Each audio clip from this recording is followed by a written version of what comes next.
ಎಲ್ರಿಗೂ ನಮಸ್ಕಾರ. ಇವತ್ತಿನ ವಿಚಾರ ಏನಂತಂದ್ರೆ, 4-5 ದಿವಸದಿಂದ ನೀವು ಮೀಡಿಯಾದಲ್ಲಿ ನೋಡ್ತಿರ್ತೀರಿ, ಅಯ್ಯಪ್ಪನಿಗೆ ಹೋಗಿರುವಂಥವ್ರು ಅಥವಾ ಶಬರಿಮಲೆಗೆ ಹೋಗಿರುವಂಥ ಜನಗಳು ವಿಪರೀತ ಜನಸಂಖ್ಯೆ ಆಗಿ ಅಲ್ಲಿ ಕನಿಷ್ಠ ಪಕ್ಷ ಒಂದು 2 ಲಕ್ಷ ಹೋಗೋರ ಜನ. ಆ ಜನ ಹೋಗಿರೋದ್ರಿಂದ ಏನಾಗದೆ, ತುಂಬ ನೂಕುನುಗ್ಲು. ಅದರಲ್ಲಿ ಮಕ್ಕಳು ಮರಿಗಳಲ್ಲೆಲ್ಲ ಸಮಸ್ಯೆಗಳು ಹೆಂಗಾಗದೆ ಅಂತಂದರೆ, ಒಂದು ಸ್ವಲ್ಪ ಈ ವಿಡಿಯೋ ನೋಡಿ ನೀವು ಗೊತ್ತಾಯ್ತದೆ. ಅಯ್ಯಪ್ಪನಿಗೆ ಹೋಗಿರುವಂಥ ಮಕ್ಕಳು ಕೆಲವರು ತಮ್ಮ ಕಡೆಯವರಿಂದ ಮಿಸ್ ಆಗಿರೋದ್ರಿಂದ ಅಳ್ತಾವ್ರೆ, ಇನ್ನು ಕೆಲವರು ಸಾವು ನೋವು ಆಗ್ಬಿಟ್ಟದೆ, ಇನ್ನು ಕೆಲವರು ಸುಸ್ತಾಗಿ ತುಂಬ ಸಮಸ್ಯೆ ಆಗದೆ. ಈ ಸಲಂತೂ ಸಖತ್ ಕ್ರೌಡ್ ನೋಡಿ, ಎಷ್ಟೊಂದು ಜನ ನೂಕು ನುಗ್ಲು. ಅಯ್ಯಪ್ಪ ಸ್ವಾಮಿ ಅಂತನ್ನುವಂಥದ್ದು ನಮ್ಮ ಧಾರ್ಮಿಕ ಒಂದು ಸ್ಥಳ ಆಗಿರೋದ್ರಿಂದ ನಮ್ಮ ಭಕ್ತಿ ಭಾವ ಏನದೆ ಅಥವಾ ಒಂದು ನೆಮ್ಮದಿಗೋಸ್ಕರ ಹೋಗುವಂಥದ್ದು ಏನು ತಪ್ಪಿಲ್ಲ, ಹೋಗಿ. ಆದರೆ ಅಲ್ಲಿಗೆ ಹೋಗುವಂಥವ್ರು ಎಂಥವ್ರು ಹೋಗಬೇಕು. ಈಗ ನಮ್ಮೂರಿಂದ ಕನಿಷ್ಠ ಪಕ್ಷ 500 ಕಿಲೋಮೀಟ್ರ್ ಆಯ್ತದೆ ಅಲ್ಲಿವರೆಗೂ ಹೋಗಬೇಕು ಅಂತಂದರೆ. ಒಂದು ಬಸ್ಸು ಇಲ್ಲಿಂದ ಅಲ್ಲಿವರೆಗೂ ಹೋಗ್ಬೇಕು ಅಂದರೆ 2-3 ಸ್ಟಾಪು ನಿಲ್ಲಿಸುತ್ತೆ.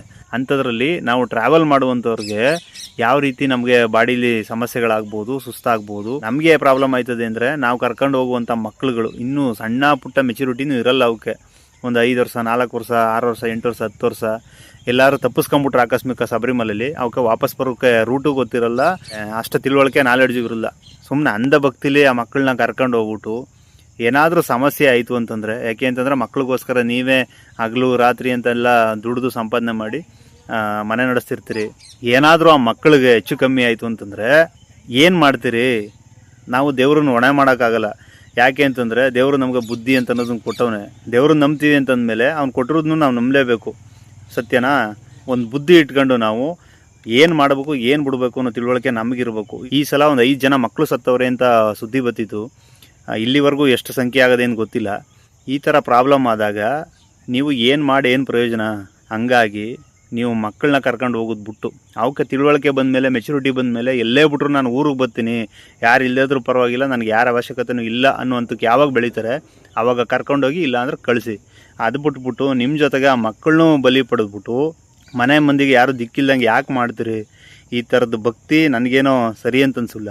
ಈ ಥರದ್ದೆಲ್ಲ ಅವಾಯ್ಡ್ ಆಗಲಿ. ಜೊತೆಗೆ ಅದೇನೋ ಪಂಪಾ ನದಿಲಿ ಒಂದು ದಿನಕ್ಕೇನೆ 2 ಲಕ್ಷ ಜನ ಸ್ನಾನ ಮಾಡ್ತಾರೆ ಅಂತಂದರೆ, ಅಲ್ಲಿ ಯಾವ ಮಟ್ಟದ ಕೊಳೆ ಬರ್ಬೋದು, ಅಲ್ಲಿ ಯಾವ ಮಟ್ಟಕ್ಕೆ ಗಲೀಜಾಗ್ಬೋದು.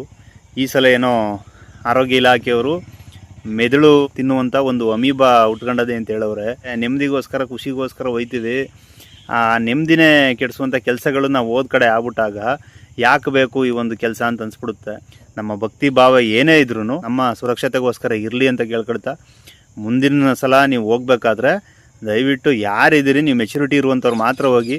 ಚಿಕ್ಕ ಪುಟ್ಟ ಮಕ್ಕಳುಗಳು ಕರ್ಕೊಂಡು ಹೋಗ್ಬಿಡಿ, ವಿತ್ ಸೇಫ್ಟಿಲಿ ಹೋಗಿ. ಪ್ರೇಮ್ ಕುಮಾರ್ ಹೇಳಕೆರೆ, ಮಂಡ್ಯ. ಎಲ್ರಿಗೂ ನಮಸ್ಕಾರ.